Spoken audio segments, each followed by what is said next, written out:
কিংসের খেলা কিন্তু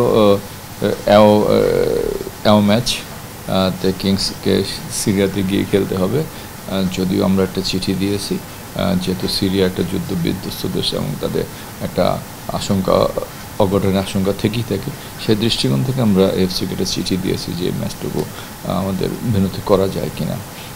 তো দেখা যাক এফসি কি সিদ্ধান্ত নেয়। বসুন্ধরা কিংস এই সদ্য সমাপ্ত সিজনে আমরা 3টি ট্রফির মধ্যে 2টো আমরা শিরোপা জিতেছি। সেই দিক থেকে বিশ্লেষণ করলে কিংসকে এবছরের সবচেয়ে সফল দল বলা যায়। কিন্তু লিগ টাইটেল যেটা আমাদের 5 বছর দখলে ছিল সেটা আমাদের হাতছাড়া হয়ে গিয়েছে। তো আসলে টুর্নামেন্টের চাইতে লিগের ট্রফিটা অনেক বেশি সম্মানের ব্যাপার। তো আমরা সেই চিন্তা ভাবনা থেকে আমরা দলটাকে সাজানোর চিন্তাভাবনা করছি আগে মৌসুম যেন অন্তত লিগ শিরোপা আমাদের হাতে থাকে।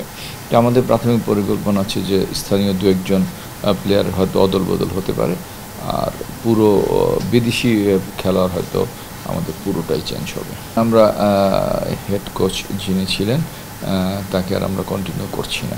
এখনও কারোর সাথে কথাবার্তা হয়নি। আমরা বেশ কিছু প্রোফাইল আমাদের হাতে আসছে, আমরা সেগুলো নিয়ে বিশ্লেষণ করছি।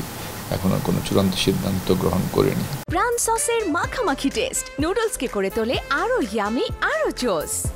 তাজা পাকা টমেটো আর সিক্রেট রেসিপি কম্বিনেশনে প্রাণ সসের বস।